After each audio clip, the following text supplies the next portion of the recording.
Hello বন্ধুরা, কী অবস্থা? সবাই কেমন আছেন? আশা করছি সবাই ভালো আছেন। আমাদের এই গল্পের সিজন 1 সিজন 2 আগে আপলোড করা হয়েছে। যারা যারা সিজন 1-2টা শুনেন নাই তারা একটু কষ্ট করে সিজন 1-2টা শুনে আসবেন। আর যারা যারা সিজন 1-2টা শুনছেন তারা এই গল্পটা শুনতে পারেন। নীলার কথা শুনে জামিল ভ্রু কুঁচকে তাকায়। অনিক যার নাম বলল সে হলো এই উপজেলাতে কয়েকটা ধনীদের ভেতরে একজন। অনিক তার বাড়িতেই কেন লুট করতে চায়? জামিল বলে, ওকে তুই চিনিস? হ্যাঁ, আমি ওর বাড়িতে লুট করতে চাই। পারবি তো?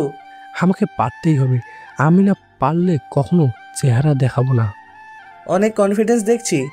ওস্তাদ, আমি মুম্বাই স্টার গ্যাংকে এমন জায়গাতে নিয়ে যাব সবাই ভয়ে আতঙ্কে উঠবে এই নামটা শুনলে। আমি হারাতে নয়, কেড়ে নিতে এসেছি। রাকিব, ওরে অস্ত্র চালানো শিখিয়েছিস তো? ওস্তাদ, ও নিজে থেকেই করেছে সব। ধরা পড়লে কখনো কারো নাম বলবি না। ধরা আমি করবো না ওস্তাদ। অনিকের কথা শুনে জামিল মনে মনে বলে, শালা তো বহুত হারামি রে, এ হবে ভবিষ্যৎ মবস্টারের লিডার। এই তোরা রেডি হয়নি? সব অস্ত্র ঠিকঠাকভাবে আছে কিনা চেক করে নে। আজকে অনেক বছর পর আবার ডাকাতি হবে। মবস্টার আসতে চলেছে। রাতুলের ঘুম ভেঙে যায়। সিম্মি তার বুকের উপরে শুয়ে আছে। রাতুলের ঘুম ভাঙতে শুনতে পায় কোরআনের ধ্বনি। রাতুল ঘুরে তাকায়। সামিয়া নামাজ শেষ করে জায়নামাজের উপরে বসে কোরআন শরীফ পড়ছে। রাতুল উঠল, ওয়াশরুমে গিয়ে ফ্রেশ হলো। সারা রাতে একবারও সামিয়াটাকে টাচ করেনি রাতুল। সামিয়া অনেকবার রাতুলের কাছে আসতে চেয়েছিল, কিন্তু রাতুল যেন বিরক্ত বোধ করে। তাই সামিয়া চুপচাপ ঘুমিয়ে পড়ে। রাতুল হলো একজন খারাপ লোক। তার কপালে এত ভালো বউ জুটেছে, অথচ রাতুল তাকে মূল্য দেয় না, কারণ রাতুলের মাইন্ড অন্যদিকে সবসময় থাকে। সামিয়া উঠে খাবার রেডি করে টেবিলে রাখে। তার শ্বশুর খেয়ে প্রশংসা করে। রাতুল যে এসেছে তিনি জানেও না। তিনিই তার কাজে চলে যায়। রাতুল আসে রেডি হয়ে। সামিয়া ডাক দেয়, কোথায় যাচ্ছ? ক্লাবে। খাবার খেয়ে যাও। লাগবে না। কেন লাগবে না? তোমার জন্য তোমার পছন্দের খাবার রেঁধেছি, আসো। বলছি না লাগবে না। আর আমি ডক্টরকে ফোন করে দিয়েছি, শিমু অনেক সুস্থ। খেয়ে যাও। ধুর, তোকে না বলেছি জোর করবি না আমাকে। তোর রান্না তুই খা। কি হয়েছে? এমন করছো কেন? ধুর, সামনে থেকে সর। আজকে তুমি যাবা না, বাসায় থাকবা? আমাকে কত ইগনোর করবা তুমি। আরে আমার কাজ আছে, যেতে হবে। বলেছি না যাবা না। সামিয়া রাতুলের হাত ধরে। রাতুল রেগে যায়। সামিয়াকে সরিয়ে দিতে গিয়েও সামিয়া সরে না। রাতুল আর রাগ কন্ট্রোল করতে পারে না। সামিয়াকে একটা চর বসিয়ে দেয়, তারপর ধাক্কা দেয় টেবিলের দিকে। সামিয়া টেবিলে খাবারের উপরে এসে পড়ে। যার জন্য ভোর থেকে পছন্দের রান্না করলো সে তো খেলোই না, বরং সেই খাবারগুলোর উপরে তাকে ফেলেই চলে গেল। সামিয়া সোফাতে বসে কাঁদতে থাকে। মাহিম অনেক আগেই উঠেছে। বেশ রাত করে মাহিম বাড়িতে এসেছিল। এক্সট্রা চাবি দিয়ে ভেতরে আসে। মিমি ঘুমিয়েছিল। মাহিম ডাকেনি। সকালে মাহিম যখন ওঠে তখনও মিমি ঘুমাচ্ছিল। মাহিম ডাক দেয় কয়েকবার, মিমি ওঠে না। মাহিম জোরে টান দিয়ে উঠিয়ে দেয় মিমিকে। মিমি কিছু বুঝে ওঠার আগেই ঠাস করে চড় পড়ল ওর গালে। মিমি ভ্যাবাচাকা খেয়ে যায়, চোখ বড় বড় করে সামনে তাকিয়ে থাকে। মাহিম বলে, হারামির বাচ্চা, বিয়ের পর তোরে এত বেলা অবধি ঘুমানোর অভ্যাস করতে কে বলেছে রে? তুই উঠবি সকাল সকাল আমার জন্য নাস্তা রেডি করবি, আমি সেটা খেয়ে বাইরে যাব, আর তুই কিনা আমার পরে ঘুম থেকে উঠিস। আবার আমাকেই তোকে উঠাতে হলো কেন? রাতে কখন এসেছিলাম, কিভাবে এসেছিলাম, কতবার কলিং বেল বাজিয়েছিলাম সেসব জানিস? মিমি চমকে যায়, দ্রুত বিছানা থেকে ওঠে। মাহিম আরও একটা চড় দেয়। মিমি জোরে কেঁদে ওঠে। মাহিম মিমির চুল ধরে বলে, কেমন বউ চেয়েছিলাম আমি, আর এটা কেমন জুটলো কপালে?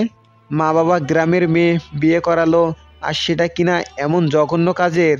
ওই শোন, সংসার করলে মন দিয়ে করবি, বেশি যদি উল্টাপাল্টা দেখছি তো আরেকটা তো সতীন এনে দেবো, বুঝেছিস?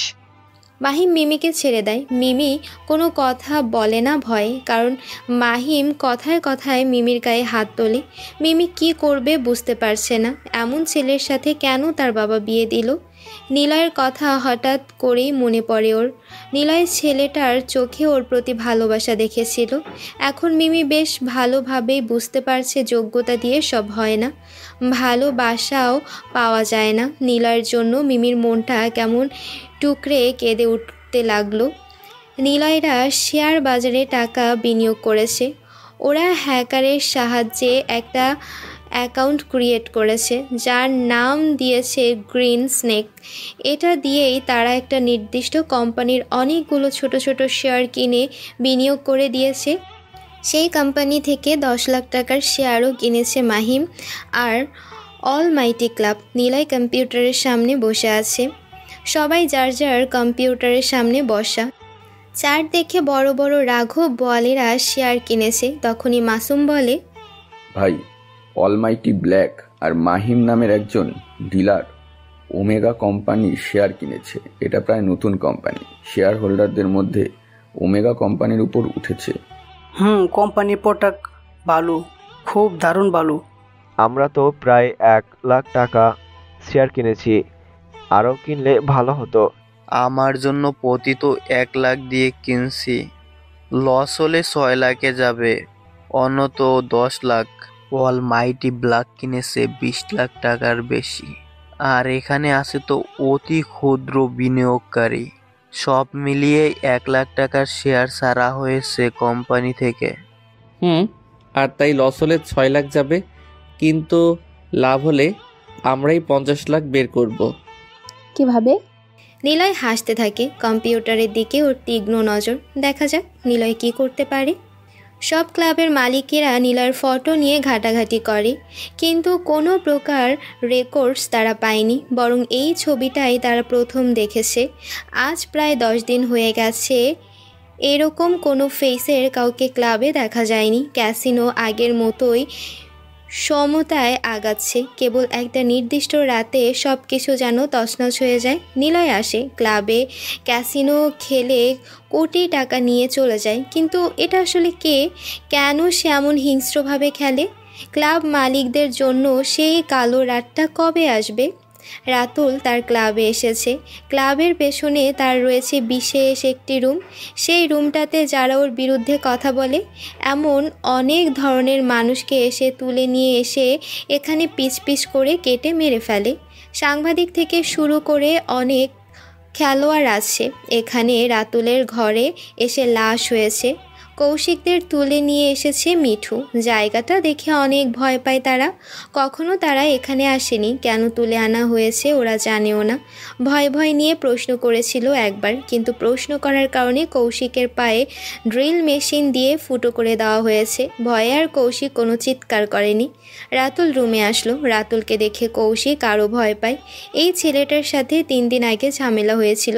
বুঝে ফেলেছে তাদের সবাইকে এখানে কেন তুলে আনা হয়েছে। রাতুল রুমে এসে হাতে একটি নাইফ নেয়, তারপর ভারী একটা হাতুড়ি। রাতুল এগিয়ে আসে। কৌশিক বলে, ভাই ভাই, আমার ভুল হয়েছে, আমি চিনতে পারিনি আপনাকে, আমাকে মারবেন না, আমার অপরাধ, সব কথাই শুনবো, যা বলবেন তাই শুনবো। বাহিরে থাকলে এই রাতুল মাপ করে দেয়, কিন্তু এই ঘরে একবার যে আসে সে আর জ্যান্ত বের হয় না। শালা হারামির পোলা, আমারে গালি দিচ্ছিলি, আমার জামার কলার চেপে ধরেছিলি না? রাতুল কথাটা বলেই কৌশিকের পাশে থাকা একটা ছেলের মাথার উপরে অনেক জোরে বাড়ি দেয়। মাথা দুভাগ হয়ে ঘিলুগুলো নিচে পড়ে যায়। হাতুড়িটাও মাথার মধ্যে ঢুকে যায়। ভয়ে কৌশিক যেন চুপ হয়ে গেছে। কি করবে সে? কাঁদতে থাকে। ভয়ে ওর হাত পা শুকিয়ে গেছে। আকতি মিনতি করেও যেন তার কোনো মাফ নেই। রাতুলের গায়ে রক্ত লাগে। সে হাসতে থাকে, অমানুষের মতো সে হাসতে থাকে। নাইফটা হাতে নেয় সে। তারপর রাতুল কৌশিকের কাছে আসে। জামাটা চেপে ধরে রাতুল কৌশিককে দাঁড় করায়। তারপর বুকের ভেতরে নাইফ দিয়ে নিজের মনের ইচ্ছে মতো কোপাতে থাকে। কৌশিক মরে যায় সেখানে। রাতুলের এমন বিভৎস চেহারা তার লোকেরা সবসময় দেখে থাকে।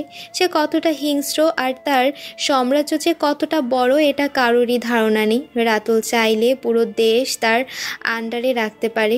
সব আন্ডারওয়ার্ল্ড তার হয়ে যাবে। রাতুল তার বাবার পাওয়ার নিয়ে সাম্রাজ্য তৈরি করলেও এখন রাতুল নিজেকেও ছাড়িয়ে গেছে। যেহেতু রাতুলের কাজের বস জেমস তিনি আমেরিকান মাফিয়া, তাই রাতুলের কোনো কিছু নিয়ে এত চিন্তার দরকারও পড়ে না। রাতুল একবার যেটা চায় সেটা সবার জন্য নিষিদ্ধ হলেও রাতুল সেটা জোর করে নিজের জন্য নিয়েই আসবে। রাতুল চাঁদনিকে চায়। সামান্য রিক্সা চালকের মেয়েকে পেতে রাতুল বস্তিতেও থাকতে রাজি, তবে সে সব করতে পছন্দ করে শুধু সামিয়াকে ছাড়া। সামিয়া তার স্ত্রী হলেও সামিয়ার প্রতি সামান্যতম টান অনুভব করে না রাতুল। যেখানে বিদেশি সুন্দরী মেয়েরা তার ক্লাবে দেহ ব্যবসা করে, যেখানে রাতুলের কাছে প্রতি রাতেই নতুন মেয়েরা আসে, সেখানে রাতুল তার স্ত্রীকে কিভাবে ভালোবাসবে? তবে উপরওয়ালা যে বেশ তীক্ষ্ণ, তিনি বান্দার ভালোর জন্য এমন একজনকে সবসময় পাঠিয়ে থাকেন যে যেন পাপ কাজ থেকে ব্যক্তিটা বিরত থাকে। রাতুলের ক্ষেত্রে তার স্ত্রী যথেষ্ট, কিন্তু রাতুল যদি হেদায়েত থেকে নিজ দায়িত্বে বঞ্চিত হয় তাহলে তার জন্য তো থাকবে কঠোর শাস্তি। অনেক রেডি হয়েছে, মুখে কালো কাপড়, একটা বাইক নিয়েছে সে। তারা 10 জন বেরিয়ে পড়েছে। ঘড়িতে বাজে রাত 2টা। সবাই তখন বেশ গভীর ঘুমে আচ্ছন্ন। অনিকেরা চলে এসেছে অন্তরাদের বাড়িতে। আজ প্রায় অর্ধবছর খানিক পর অন্তরাদের বাড়ির সামনে আসলো অনিক। বাড়িটা বেশ চেনা অনিকের। সবাই ভেতরে ঢোকার জন্য রেডি। অনিক সবাইকে থামায়। সবার থেকে জুনিয়র সে, কিন্তু সে এখন পুরো দলটাকে লিড করছে। অনিক বলে, অজ্ঞানের গ্যাস বুম আছে না, সেটা ব্লাস্ট করো। দারোয়ানদের সিকিউরিটিদের গুঞ্জান 2 দিনের আগে না ভাঙে। অনিকের কথা মতো রাকিব সেটাই করে। ওদের শুধু চোখ দেখা যাচ্ছে, তাই ওদের এই স্প্রে নাক অবধি কখনো যাবে না। তারা ধোয়ার ভেতর দিয়ে এগিয়ে আসতে থাকে। দরজার লকের উপর কেমিক্যাল ঢালতেই সেটা ভেঙে খুলে যায়। সবাই একসাথে বাড়ির ভেতরে প্রবেশ করে। সিসি ক্যামেরা লাগানো বাহিরে। অনিক সেখানে ক্যামেরার সামনে দাঁড়ায়। দেয়ালে মবস্টার নামটা লিখলো। তারপর সবগুলো ক্যামেরা গুলি করে সে। সবাই অনিকের কাজ দেখে বেশ ইমপ্রেস। ওর বুদ্ধি আছে খুব। অনিকেরা ভেতরে আসতে অনেক সব কাজের লোকদের দরজা আটকে দেয় বাহির থেকে। তবে দরজার নিচ দিয়ে ক্লোরোফর্ম স্প্রে করে দিয়েছিল। সবাই অজ্ঞান হয়ে পড়ে যায়। রাতুল ভেতরে আসে। অন্তরার মা বাবা ঘুমাচ্ছে। অনেক একটা ছোট্ট হাতুড়ি ছুঁড়ে মারে ড্রেসিং টেবিলের কাচের উপরে। ঘরের লাইট জ্বলে ওঠে। ওরা দুজন লাফ দিয়ে ওঠে। কারা তোমরা? এখানে কিভাবে এসেছো?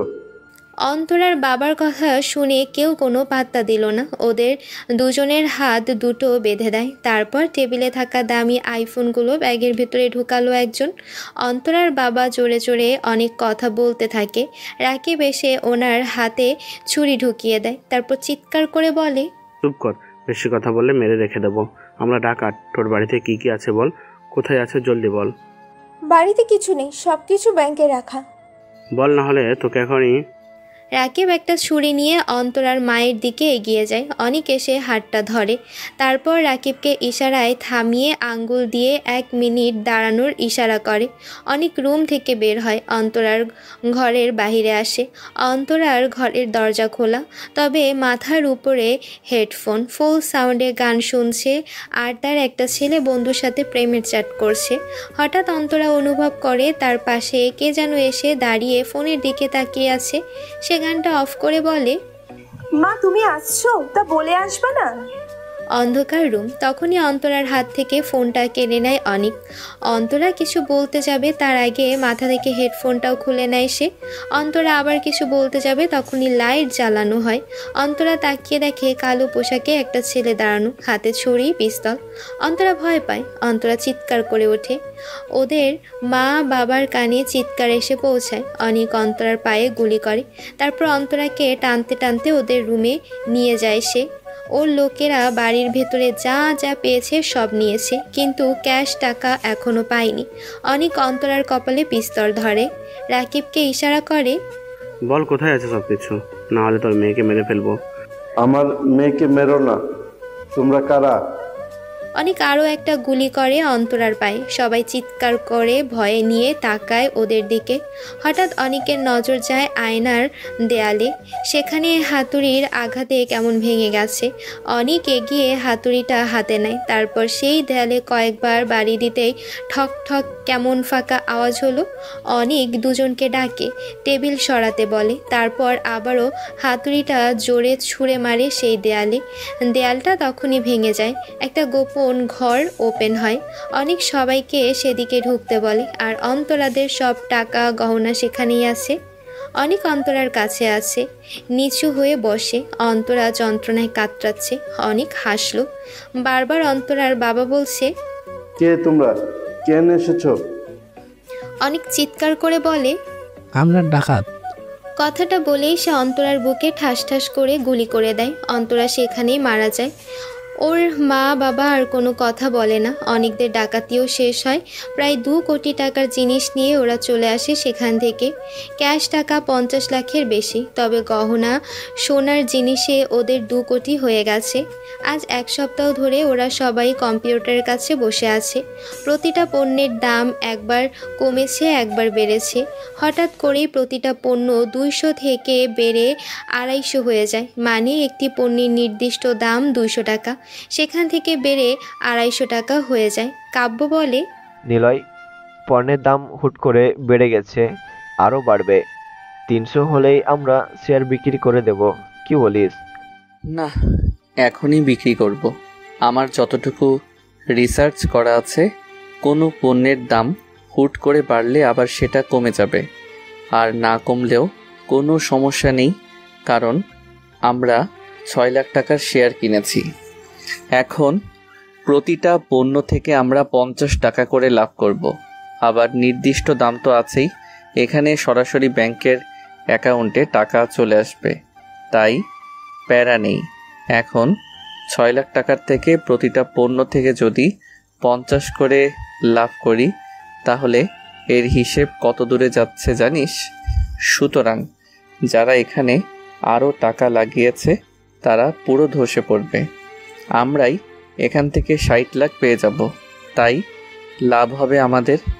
ভাবছিস ওরা বেশি কিনেছে শেয়ার, তখন যদি আরও দাম বাড়ে তখন ওরা তো সেল করবে, কিন্তু না, আমরা এই দামে যদি সবাই শেয়ার বেচে দেই তাহলে বাকিরা লসের মুখ দেখবে, কারণ তাদের কেনা শেয়ার আমাদের জন্য লস হয়ে পড়বে।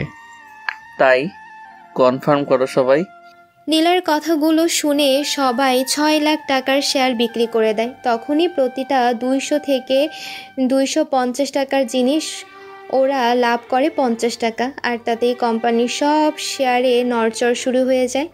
মাহিম তার পিসির সামনে বসেছিল। দামটা উঠেছিল বেশ। অলমাইটি ক্লাবের সিও, তিনিও চেয়েছিল আর একটু দাম বাড়লে তারা সেল করবে। দামটা বাড়বে টাকার খবর ওরা 2 পক্ষ পেয়েও গিয়েছিল, কিন্তু মাঝখান থেকে এত টাকার শেয়ার সেল হওয়াতেই ওদের সব লসে চলে আসে। কারণ 1 ঘন্টার ভেতরে 50 টাকা বেড়ে যে পণ্যটা 250 হয়েছিল সেটা এক ধাপে কমে 150 টাকা হয়ে গেছে। নিজেদের শেয়ার কেনা ছিল 200 টাকা দিয়ে, আর হঠাৎ এত টাকার শেয়ার সেল হওয়াতে পণ্যের দাম কমে এসেছে 150 টাকায়।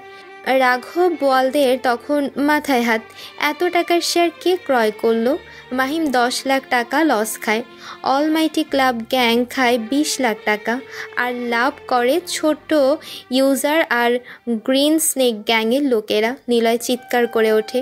সে বলে, ইয়েস, দেখো পণ্যের দাম কোথায় এনে ফেললাম। এক ধাপে সোজা 100 টাকা কম করে দিয়েছি। কোম্পানিও লাভ করতে পারবে না, কারণ যারা ডিলার ছিল তারাও মারা খাবে এবার। হা হা হা। ব্ল্যাক গ্যাংয়ের অবস্থাও খারাপ, সবাই লসে পড়েছে, কিন্তু লাভ হয়েছে আমাদের। 1 কোটির টার্গেটে আমরা 60 লাখ পেয়েছি, বাকিটা তো কোম্পানির। আর আমাদের সাথে যারা শেয়ার সেল করেছে তারাও 10 লাখ পেয়েছে, তাহলে লস গেল বড় ইউজারদের। দেখো 1 কোটিতে শেয়ারের গেমস ওভার করে দিলাম। এখান থেকে 20 লাখ আমার, আর বাকি 40 লাখ তোদের। সবাই এসে নিলয়কে জড়িয়ে ধরে। নিলয় আসলেই জিনিয়াস। ফিনান্সিয়ালি নিলয় খেলতে নেমেছে। কালো টাকাকে সে এখন সাদা টাকা বানাতে পারবে। আর যারা কালো টাকাকে সাদা টাকা বানানোর জন্য শেয়ার বাজারে কোম্পানির উপর ইনভেস্ট করেছিল, তারা এখন নিলয়ের কারণেই পথে মারা যাবে। জেমস তার কন্টেনার চেক করে।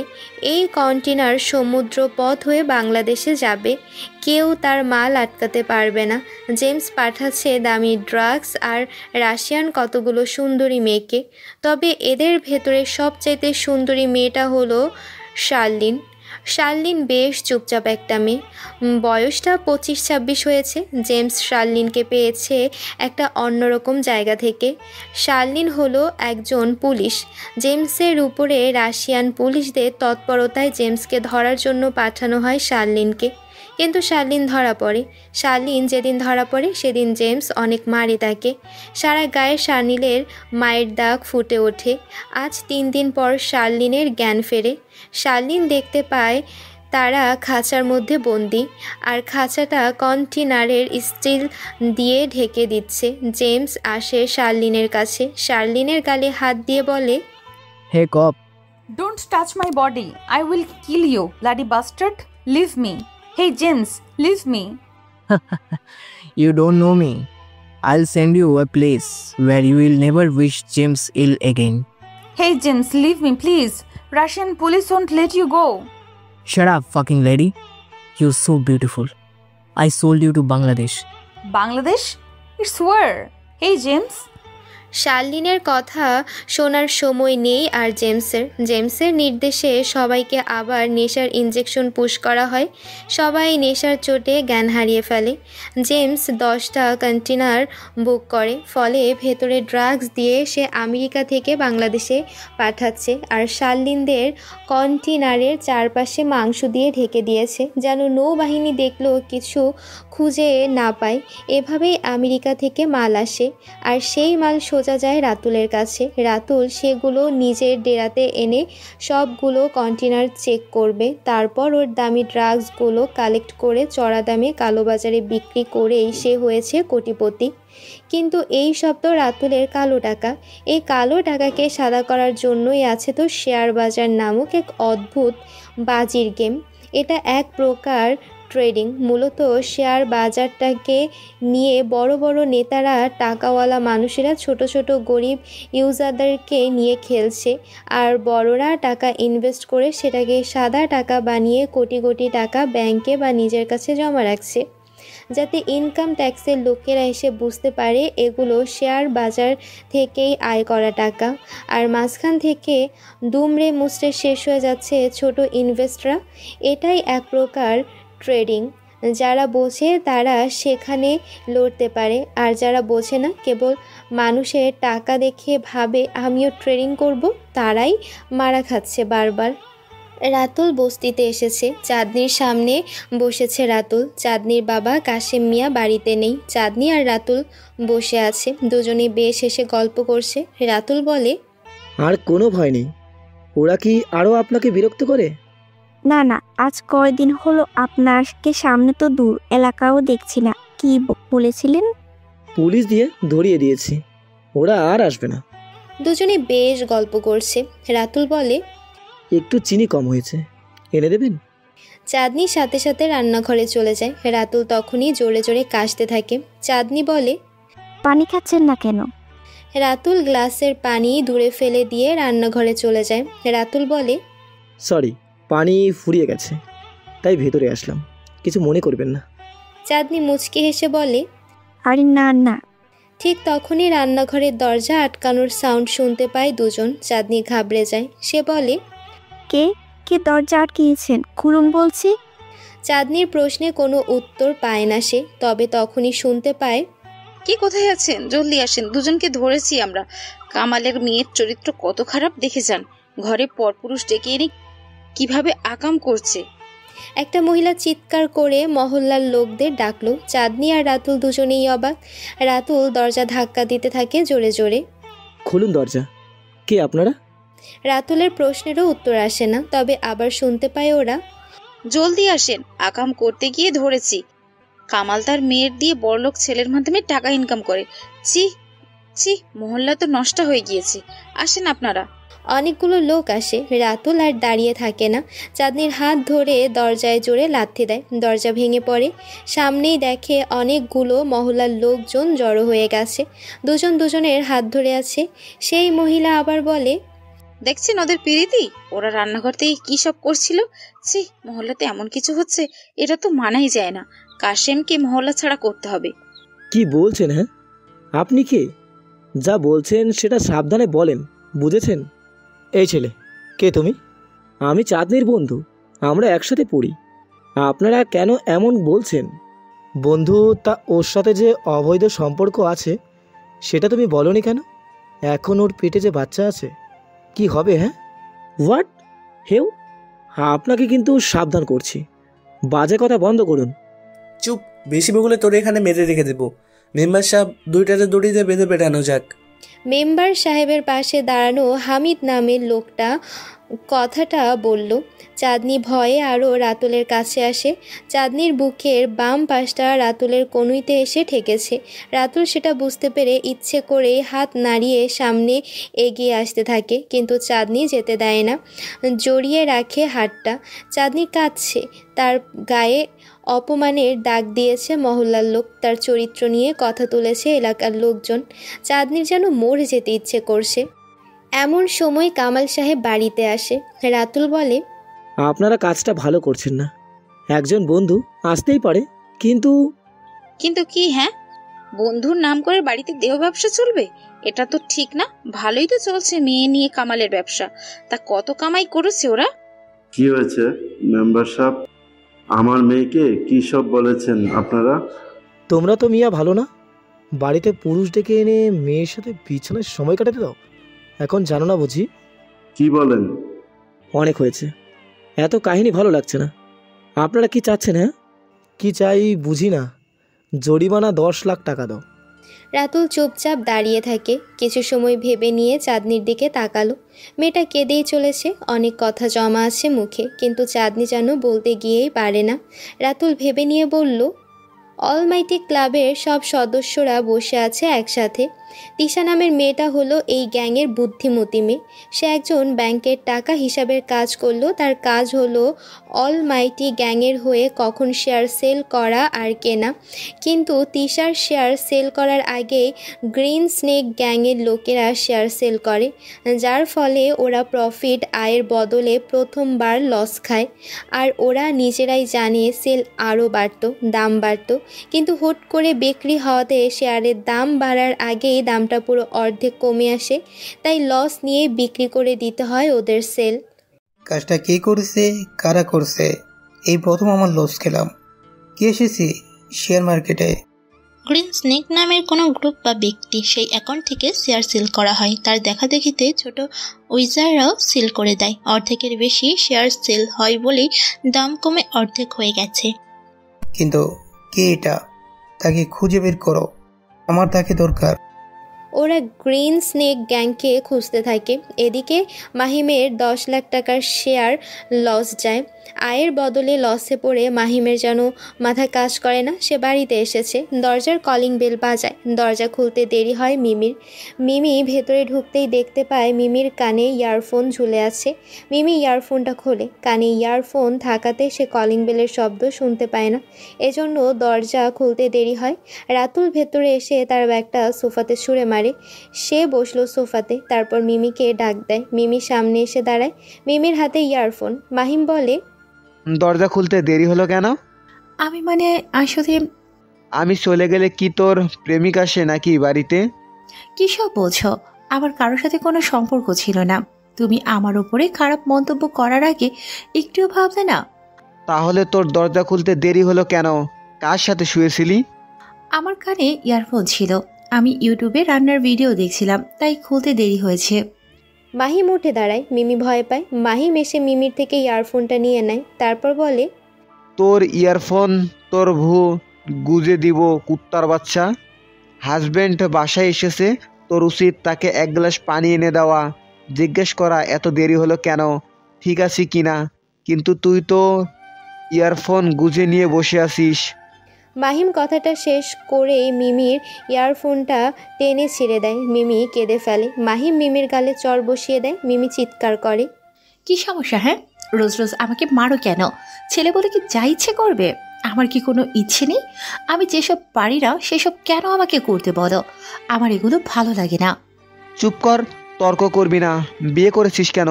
কামলা দিতে তোকে বলছি না আমি? যা বলবো সেগুলো শুনবি।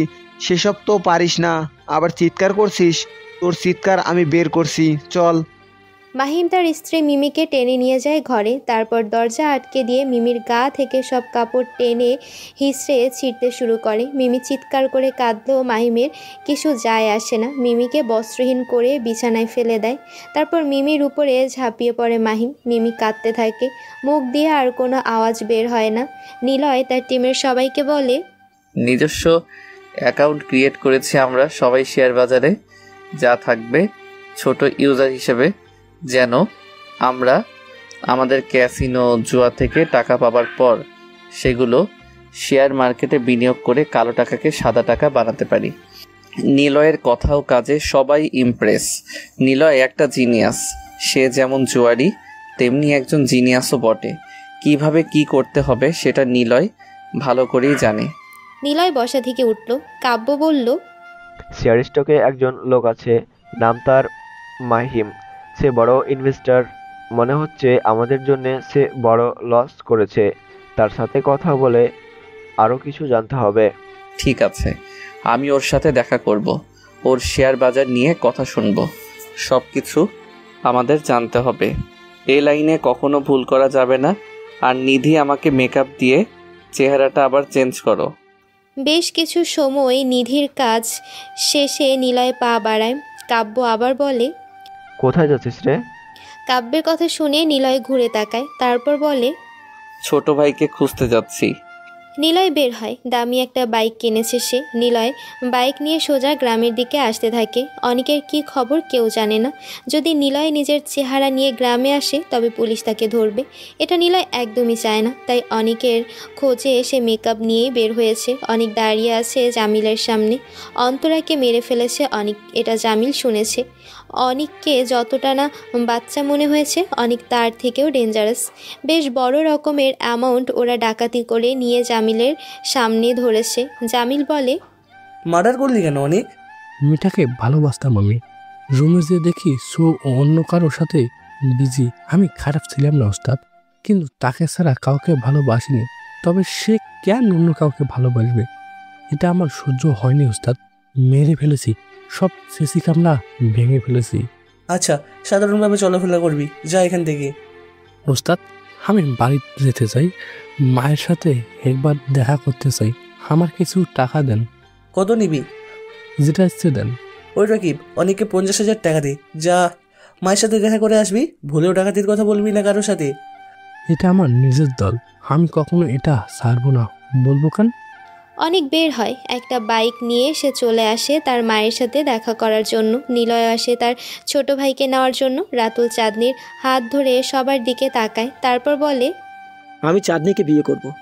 আমি যদি টাকা দিই তাহলে তার চরিত্র নিয়ে আপনারা যা কথা রুটিয়েছেন সেটার কি হবে? সেটা কি বন্ধ হবে?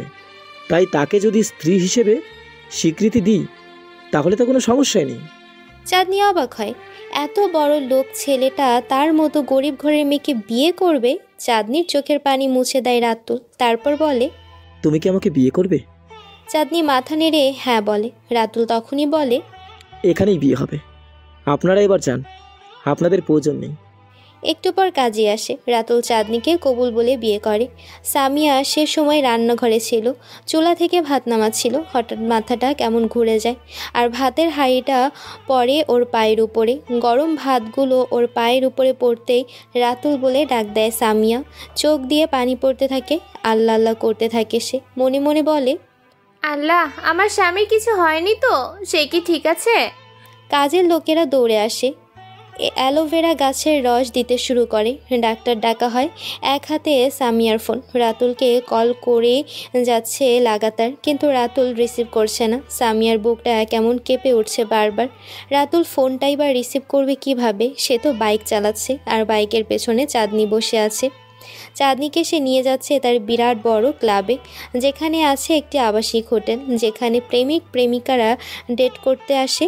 মিঠুকে কল করে একটা রুম ফুল দিয়ে সাজাতে বলেছে। মিঠুর এটা কাজ না, এমন কাজ সে প্রায় গেলেই রাতুলের জন্য করে থাকে। রাতুলের পছন্দের রুমটা সাজাতে ব্যস্ত হয় মিঠু।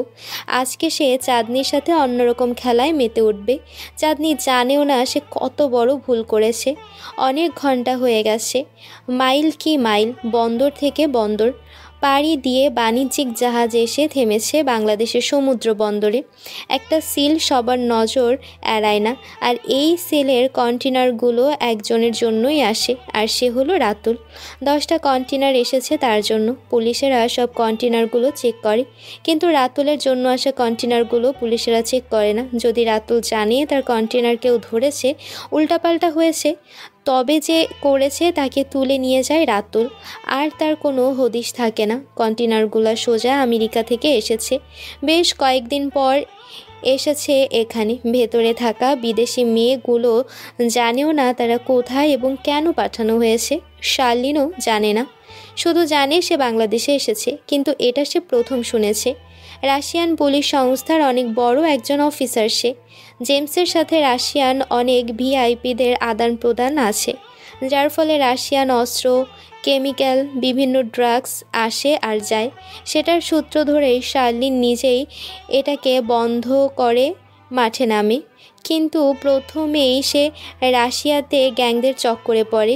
সেখান থেকে কিডন্যাপ করে তাকে পাঠানো হয় আমেরিকাতে। এখানে এসে জেমসের সাথে তার কথা হয়। জেমস নিজেই শার্লিনের কাছে পরিচয় দেয়। জেমসকে প্রথম দেখে সে। জেমস সুদর্শন বডির একটা ছেলে, 30 বছর মাত্র বয়স, একদম ইয়াং মনে হয়। তবে জেমসের মতো খারাপ কেউ নেই। সে আন্ডারওয়ার্ল্ডে থেকে অনেকগুলো দেশ তার হাতের মুঠোতে আছে। শার্লিনকে আমেরিকা থেকে বাংলাদেশে পাঠানো হয়। শার্লিন জানেই না এই দেশ সম্পর্কে। কন্টেনারগুলো বড় ট্রাকে তোলা হয়, এক এক করে সাজানো হয় প্রতিটা ট্রাক। তারপর নিয়ে যাওয়া হয় রাতুলের গোপন বাড়িতে। জেমস সুন্দরী মেয়েদের এখানে পাঠিয়ে পতিতাবৃত্তির জন্য, আর রাতুল এ দেশ থেকে মেয়ে পাঠায় একই কারণ থাকে। শার্লিন হলো রাশিয়ান বিউটি, চুলগুলো বড় বেশ। কালো চুলের রাশিয়ান মেয়ে দেখতে এতটাই সুন্দর যে যে কোনো ছেলে তার জন্য পাগল হতে জাস্ট কয়েক মিনিট লাগবে। চেহারাটাতে একটা বিশাল মাদকতা, ইনোসেন্ট মিষ্টি ভাব আছে। এমন মেয়েই তো বাংলাদেশের বাজারে চাহিদা বেশ। ভালোই বিজনেস বাড়বে রাতুলের। গাড়ি চলতে থাকে। হঠাৎ ঠাস করে একটা শব্দ হয়। একটা ট্রাকের সামনের দুটো টায়ারই ব্লাস্ট হয়, আর তখনই গাড়িটা হেলে পড়ে সামনের একটা খাদে, আর সেখান থেকে কন্টেনার পড়ে যায় নিচে। সেটা ভেঙেও যায়। নিলয় তার বাড়ির সামনে দাঁড়িয়ে আছে। বাড়ির সামনের জায়গাতে ঘাস জমে গেছে, আগাছা বের হয়েছে। বেশ কয়েক মাস হলো ওরা চলে গিয়েছে এখান থেকে। বাড়ির ভেতরে ঢুকে নিলয় চারপাশে তাকিয়ে দেখছে। যেভাবে রেখে গিয়েছিল সেভাবেই আছে, তবে অনেক জিনিসই চুরি হয়েছে সেটা দেখা যাচ্ছে। হঠাৎ একটা গাড়ি আসে সেখানে। নিলয় তাকিয়ে দেখে পুলিশ। নীলার গালে দাড়ি গোফ আছে, চুলগুলো বড় করা, চোখে চশমাও আছে। 3 জন পুলিশ বাড়ির ভেতরে আসলো। নীলার সামনে এসে দাঁড়াতেই প্রশ্ন করলো, কি আপনি এখানে অসময় এসেছেন? এটা নিলয়ের বাড়ি না? আমি আসলে নিলয়ের বন্ধু, তাকে খুঁজতে এসেছি। একসাথে পড়াশোনা করতাম, কিন্তু ওর বেশ কয়েকদিন ধরে খোঁজ পাচ্ছি না। কিন্তু আপনারা? আমি হলাম এই থানার নতুন অফিসার। আগের অফিসার এখানেই খুন হয়েছে। এখানে গাছে সিসি ক্যামেরা লাগানো আছে। আমরা সেখানে আপনাকে দেখলাম, চলে এসেছি। আপনার বাসা কোথায়? আমার বাসা ঢাকাতে। নিলয় তো পড়াশোনা করতো আমার সাথে, কিন্তু এখানে ওসি খুন হবে কিভাবে? তবে কি নিলয় থানাতে? আমি কি তার সাথে দেখা করতে পারি? Help me officer. আমরা তাকেই খুঁজছি, কারণ আমাদের অফিসারকে সেই মেরেছে। সন্দেহ তার উপরে এসেছে। নিলয় আর তার মা ওসিও মেয়রকে কুপিয়ে মেরেছে। তারপর থেকে ওদের কোনো খোঁজ নেই। ওরা চলে গেছে এখান থেকে। ও আচ্ছা, নিলয়ের না একটা ছোট ভাই ছিল, জানেন? তার খবর কি জানেন? না, জানি না, তবে খোঁজ নিয়ে জানতে পারি অনেক জেলে আছে। অনেক অন্তরা নামে একটা মেয়েকে ভালোবাসতো, তাকে ঠকানো হয়েছে। আর অনেকের কাছে ড্রাগস পাওয়ার কারণে পুলিশ তাকে ধরে নিয়ে যায়। সে কেন্দ্রীয় কারাগারে আছে। ও ধন্যবাদ অফিসার। শুনুন, আপনার চুলে ময়লা পড়েছে। সমস্যা নেই। আচ্ছা, যদি নিলয়ের খোঁজ পান আমাকে জানাবেন। আমি আমার কার্ড। অফিসার নিলয়ের দিকে একটা কার্ড বাড়িয়ে দেয়। তারপর নিলয় সেখান থেকে চলে যায়। উদ্দেশ্য কেন্দ্রীয় কারাগার। পুলিশ চলে যাবে ঠিক তখনই একটা হুন্ডা এসে থামে বাড়ির সামনে। হুন্ডা থেকে অনেক নামলো। অনেক নেমেই দৌড়ে বাড়ির ভেতরে আসে, চিৎকার করে ডাকতে থাকে, মা, ও মা, মা কই তুমি? ও মা, ভাইয়া, ও ভাইয়া, কোথায় তোমরা? বাইরে আসো, আমি চলে এসেছি। দেখো, আর অভাব থাকবে না মা, আমি এখন নতুন কাজ পেয়েছি মা। অনেক কথাগুলো বলতে বলতে কাঁধ থেকে ব্যাগটা নামায়। তখনই পেছন থেকে পুলিশ এসে অনেককে বলে, কে তুমি? আর মা মা করছো কেন? অনেক ঘুরে তাকিয়ে দেখে পুলিশ। অনেকের চোখে পানি। অফিসার টিস্যু বাড়িয়ে দেয়। আমার নাম অনিক, এ বাড়ির ছোট ছেলে। আমার মা আর ভাইয়া থাকতো এখানে। ওনারা কই? আপনারা কি তাদেরকে ধরেছেন? টাকার জন্য কার থেকে লোন নিয়েছে, আমি শোধ করে দেব। তবু ওনাদের ছেড়ে দেন, আমি এখন কাজ করি, অনেক মাসের বেতন জমিয়েছি, ছেড়ে দেন স্যার। তার মানে তুমি কিছু জানো না? আমি কি জানবো? কি হয়েছে? তোমার মা ভাই এখানে থাকে না? ওনারা দুজনে খুন করে পলাতক হয়েছে। আমরা ওদেরকে খুঁজছি। একটু আগে তোমার ভাইয়ের বন্ধুও এসেছিল খুঁজতে। এখনই সে চলে গেছে। তার জন্য এখানে আছি। তুমি না জেলে ছিলে? হ্যাঁ, মিথ্যা মামলাতে ধরেছিল, তারপর বের হই। এরপর একটা কাপড়ের ফ্যাক্টরিতে কাজ পাই। আমি তো জানি না অফিসার। কথাগুলো বলেই অনেক কাঁদতে থাকে। ওর মা আরশিদা আর ভাই নিলয় কোথায় আছে? ওনারা কেন খুন করেছে? আমার ভাইয়া তো এমন না, আমার মা কখনো খুন করবে না। অফিসার অনেকের দিকে টিস্যু বাড়িয়ে দেয়। তারপর বলে, আমরা কারণ জানি না, তবে লাশ এখানে পেয়েছিলাম। আর তারপর থেকে ওরা দুজন লাপাত্তা।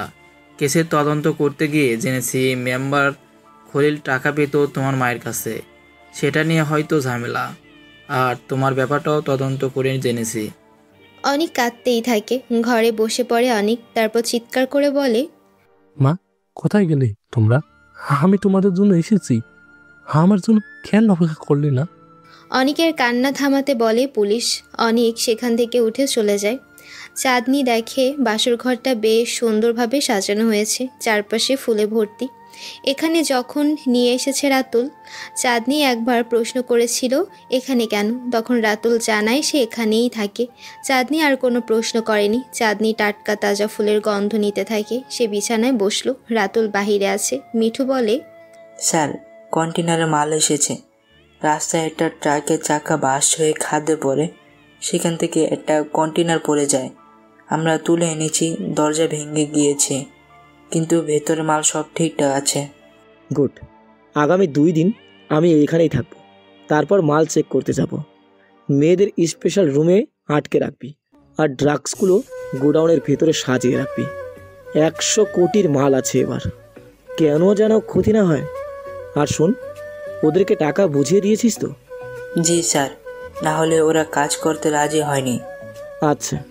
রাতুল দরজা খুলে ভেতরে আসে। চাঁদনি চমকে ওঠে। রাতুলকে দেখে সে আবার স্বস্তি পায়।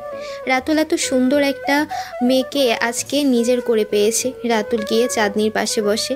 রাতুলের কোনো তাড়াহুড়া নেই। সে জানে এখন যদি তাড়াহুড়া করে তবে সব প্ল্যান শেষ হবে। রাতুল বসতেই চাঁদনি রাতুলের দিকে তাকালো।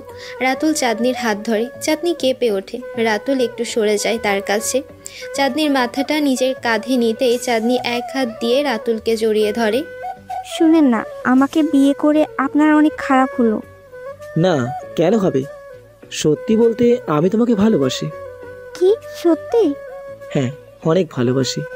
তোমাকে মনে মনে চাইতাম আমি। বলেননি কেন?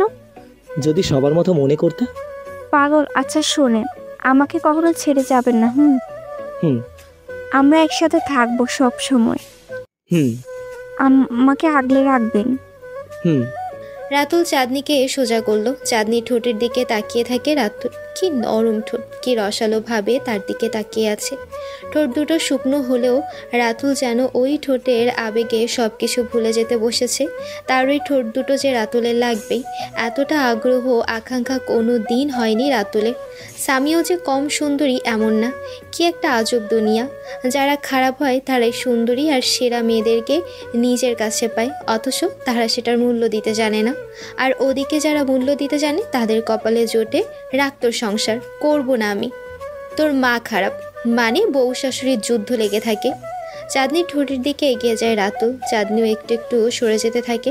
রাতুলের প্রতিও চাঁদনির ভালোবাসা আছে, ভালো না বেসে যাবে কোথায়, বড়লোক ছেলে, আবার কোনো অহংকার নেই, তাই সেই ছেলেকে তো অনেক মেয়ে ভালোবাসবে। চাঁদনির গায়ের গন্ধ শুকতে থাকে রাতুল, একটা সুন্দর মেলি গন্ধ রাতুলের নাকে আসতেই রাতুল যেন এক উদিত সূর্যের ন্যায় আরও প্রকট আবেগীয় মানব হয়ে যায়। তারা দুজন দুই ঠোঁট একসাথে মিলিত হবে ঠিক তখনই দরজায় কড়া নাড়ার শব্দ। চাঁদনি কেঁপে ওঠে, তখনই হুঁশ ফেরে ওর, সে লজ্জায় দূরে সরে যায়। রাতুল দরজার ওপাশে থাকা ব্যক্তিকে গালি দেয় মনে মনে। রাতুল দরজা খুলে দেখে খাবার এসেছে। রাতুল তাড়াতাড়ি খাবার নিয়ে ভেতরে আসে। নিলয় কারাগারে আসলো। অনেক নাম দিয়ে অনেকটা সময় খোঁজ করে, শেষে জেলারের সাথে কথা বলেও কোনো হদিশ মেলে না। তবে জেলার একটা কথা বলে, আর সেটা হলো অনেক এখানে এসেছিল কামাল সাহেবের মেয়ের বিষয় নিয়ে, তারপর তাকে ছাড়ানো হয়। নিলয় কারাগার থেকে সোজা কামাল সাহেবের বাড়িতে আসে। কামাল সাহেবের বাড়িতে কান্নার রোল। কামাল সাহেবের মেয়ে অন্তরা মারা গেছে, অন্তরার জানাজা শেষ হয়েছে। নিলয় ভেতরে আসে, চারপাশে পুলিশ দাঁড়ানো। নিলয় জানতে চাই কি হয়েছে। একটা পুলিশ জানায়, গত রাতে ডাকাতি হয়েছে, ডাকাত মবস্টার কামাল সাহেবের একমাত্র মেয়ে অন্তরাকে মেরে দিয়ে গেছে। নিলয় অবাক হয়, মবস্টার? এটা কি নতুন গ্যাং নাকি? নিলয় চারপাশে তাকায়, সিসি ক্যামেরাগুলো ভাঙা আছে। ডাকাতেরা তো দেখি বেশ প্ল্যান করে এসেছিল এখানে। নিলয় অনেকের আশা বাদ দেয়, এরপর সেখান থেকে চলে যায়। নিলয় চলে যেতেই সেখানে অনেক আসে। অনেক এসে অন্তরাদের বাড়ির সামনে অনেক সময় দাঁড়িয়ে থাকে। দূর থেকে অন্তরার কবর দেখা যাচ্ছিল। অনেক মুচকি মুচকি হাসতে থাকে, তারপর সে ওখান থেকে চলে যায়। শার্নিল কন্টেনার থেকে বের হয়ে নিচে পড়ে যায়। পানির উপরে পড়েছিল বলে তেমন কিছুই হয়নি। কমান্ড ট্রেনিং আছে বলে শার্নিল সাঁতারে একটা পাড়ে আসে, তবে পাড়ে আসার একটা আগেই সে জ্ঞান হারায়। চারপাশে ঘন জঙ্গল। একদল মৌয়ালেরা জঙ্গল থেকে সারাদিন মধুর চাক ভেঙে মধু আহরণ করে ফিরছিল। হঠাৎ করেই ওদের চোখে পড়ে দূরে কেউ একজন পড়ে আছে, গায়ে সাদা টি শার্ট ও কালো শার্ট পরা, বেশ সাদা ধবধবে মেয়েটা। দৌড়ে ওরা সেখানে যায়, দেখে একটা মেয়ে পড়ে আছে। মোয়ালেরা চারজন এসেছে, দুজন মেয়ে আর দুজন ছেলে, এরা পরিবার। রতন মিয়া তার বউকে ডেকে বলে, এ বউ, দেখছিস না মায়াটা দেখতে কেমন, চাঁদের লালন সুন্দর আছে, কে ওটা? এ হনে কেমনে আইসছিনি? আমি কেমনে কব, আমি তো এখন দেখছি তুমি ঠিক কইছো, মায়াটা সুন্দর আছে। মা দেখো, মেয়েটার শ্বাস চলতেছে। কই দেখি সর। মা, মায়াটারে আমাকে লগে নিয়ে যাবা? ময়না আর রতন শার্লিনের কাছে আছে। ময়না মেয়েটার বুকের উপরে কান পাতে। টুনি ঠিক বলেছে, মৌচাক কাটার কাছি বাবলু আর টুনির হাতে দিয়ে বুকে হাত দিয়ে জোরে জোরে চাপ দেয় ময়না। পানি কিছুটা বের হয়, তবুও শার্লিনের জ্ঞান ফেরে না। ময়না বলে, বাবলুর বাপ, মায়াটা কেডা? জঙ্গলে বাঘ আছে, ধইরা নিয়া খাইয়া ফেলবো। এর লাইগা ল ধরেন মায়াটে লইয়া আমাকে বস্তিতে লই। ঠিক আছে, ল চল। তারপর ওরা চারজন মিলে শার্লিনকে ধরে নৌকাতে ওঠায়। তারপর ওরা একসাথে নৌকাতে করে যেতে থাকে। সন্ধ্যা হয়ে এসেছে প্রায়। নৌকা চালাতে থাকে রতন মিয়া। এখান থেকে বেশ খানিকটা দূরে ওদের বাড়ি, ওদের বস্তির সর্দারও এই কামাল। নৌকা চলছে আর বৈঠা চালানোর সাথে পানির ছলাৎ ছলাৎ শব্দ হচ্ছে। সেই শব্দে রতন মিয়া গান ধরেছে। মাহিম রান্নাঘরে এসেছে। মাহিম নিজেই রাঁধতে পারে। মাহিমের মা বাবা সবাই আছে। তারা গ্রামে থাকতে বেশি পছন্দ করে, তাই গ্রাম থেকে একটা ভালো মেয়ে মাহিমের সাথে বিয়ে করিয়ে দেয়। যেন মাহিমকে রেঁধে খাওয়াতে পারে। মাহিমের মা শহরে আসে না, মাহিম বিরাট অ্যাপার্টমেন্টে একাই থাকে, তাই মাহিম চেয়েছিল অফিস থেকে এসে যেন তার বউ সুন্দরভাবে নিজেকে তার সামনে প্রেজেন্ট করে, অথচ এর কিছুই হলো না। মাহিম যেমন বউ চেয়েছিল, মিমি তার একদমই উল্টো। এজন্য মাহিমের মেজাজ অনেক খারাপ। বিয়ের পরেও যে তার রান্নাঘরে আসতে হবে এটা কে জানতো? মিমি ঘুমাচ্ছে। মাহিম 2 ঘন্টা ধরে একটানা মিমির উপরে শারীরিক নির্যাতন চালিয়েছে। এখন মিমি ঘুমায়। রাতুল আর চাঁদনি একসাথে খাবার খেয়ে নেয়। রাতুল উঠে মিউজিক বক্সে গান ছেড়ে দেয়। রাতুল আসে চাঁদনির কাছে। রাতুল আর দেরি করে না, এক মুহূর্ত দেরি আর সহ্য হচ্ছে না রাতুলের। চাঁদনির কাছে এসে সোজা জড়িয়ে ধরে। চাঁদনি কেঁপে ওঠে। প্রথম কোনো পুরুষ তার জীবনে এসেছে, আবার ঠিক এতটা কাছে। চাঁদনি কিছু বোঝার আগে রাতুল চাঁদনির ঠোঁটে ঠোঁট বসিয়ে দেয়। এরপর প্রচণ্ড আবেশে চাঁদনির ঠোঁট দুখানা রাতুল করতে শুরু করে। চাঁদনিও কম যায় না। রাতুল এখানে অভিজ্ঞ হলেও চাঁদনিও ছাড় দেয় না। আনাড়ি হয়েও চাঁদনি রাতুলের ঠোঁট একদম জোরে খেয়ে ফেলছে। চাঁদনিকে রাতুল বিছানায় ফেলে দেয়। রাতুলও চাঁদনির উপরে গিয়ে পড়ে। চাঁদনির গা থেকে একটা একটা করে সবগুলো কাপড় খুলে ফেলে রাতুল। এই সেই অপ্সরা যাকে দেখার জন্য রাতুলের এত কাঠখড় পোড়াতে হলো, এত আবেদন পেশ করতে হলো মনের মাঝে। এবার যে আর কোনো বাধা নেই। এবার যে চাঁদনি সম্পূর্ণ রাতুলের কাছে নিজেকে মিলে দিল। রাতুল কানের কাছে মুখ আনে চাঁদনির, ফিস ফিস গলায় বলে, জান তুমি রেডি তো? চাঁদনির নিঃশ্বাস বেশ ভারী, কাঁপা কাঁপা গলায় চাঁদনি বলে, অনেক ব্যথা দিব না তো? রাতুল হাসে। এই হাসির মানে অন্যরকম, হয়তো ফুল আবরণ, নয়তো বিষাক্ত দহন। সামিয়া বলে চিৎকার করে ওঠে। ডাক্তার পায়ে মলম দিতে গিয়ে চাপ দেয়। সাথে সাথে সামিয়া পা সরিয়ে নেয়, বলে, আপনাদের কি মহিলা ডাক্তার নেই? এভাবে আপনারা কেন যে আসেন সার্ভিস দিতে? আমার স্বামী ছাড়া আমাকে কেউ টাচ করলে রাগ হয়। ডাক্তার মাথা নিচু করে, ভুলে জোরে চাপ দিয়ে ফেলেছে। মাফ চেয়ে নিয়ে বলে, ম্যাম সরি, আর হবে না। মলমটা লাগিয়ে দিয়েছি ভালো মতন। মেডিসিন খাবেন আর পানি লাগাবেন না একদম। ডিম খাবেন না, বুঝেছেন? দাগ হবে না। ভালো হয়েছে, বরফ দেননি। যা পোড়ার পুড়েছে, এখন বাতাসে রাখুন পা। ডাক্তার ফিস নিয়ে চলে যায়। কি অদ্ভুত জীবন! একদিকে কারো মধুচন্দ্রিমা চলে, অন্যদিকে নিজেকে কেউ অন্যদের থেকে সেফ রাখে। নীলয়রা বসে আছে তাদের সিক্রেট রুমে। কাব্য বলে, আজকে আমাদের ক্যাসিনো খেলতে ক্লাবে যেতে হবে, সবাই রেডি হও। আজকে নিলয় লিড করবে। নিলয়কে মেকআপ দিয়ে হলিউড হিরোদের মতো বানিয়ে দিয়েছে। চোখ দুটো বিড়ালের চোখের মতো বানিয়ে দিয়েছে লেন্স পরিয়ে। নিলয় কয়েকদিনে ক্যারাটে শিখেছে, বেশ বক্সিংও শিখেছে। জিম করে আগের থেকে তার শরীর অনেক বেটার অপশনে নিয়ে এসেছে। ওরা সবাই একসাথে বের হয়। ওদের টার্গেট আজকে ওয়ারিয়র ক্লাব থেকে টাকা হাতানো। অর্ক আর সিয়াম হ্যাক করে আগে থেকে ক্লাবের ক্যামেরা নিজেদের কন্ট্রোলে নিয়েছে। এটা সম্ভব হয়েছে মাসুদের দ্বারা। মাসুম আগেই ক্লাবে এসে সব সিসি ক্যামেরার কোড চিপ লাগিয়ে এনে দিয়েছিল ওদের দুজনের কাছে। তারপরই ওরা দুজন হ্যাক করে নিজেরা অ্যাক্সেস নিয়ে নেয়। আর এই ক্যাসিনো খেলতে ক্লাবের পক্ষ থেকে একজন করে ব্যক্তি খেলে বড় বড় টেবিলে, আর তাদেরকে ক্যামেরার সাহায্যে জানিয়ে দেওয়া হয় কোনটা পড়বে।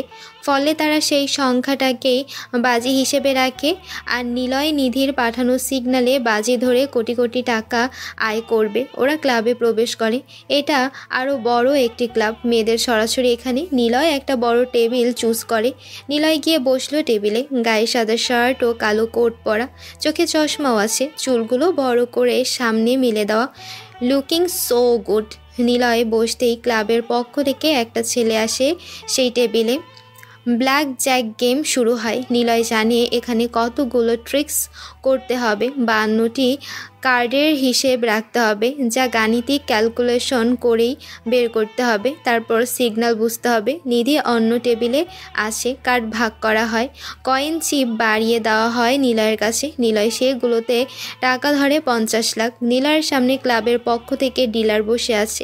ডিলারের দৃশ্যমান কার্ডের উপর ভিত্তি করে প্রতিটি খেলার হাত একটি গাণিতিকভাবে বের করে গেম খেলাটা সর্বোত্তম উপায়।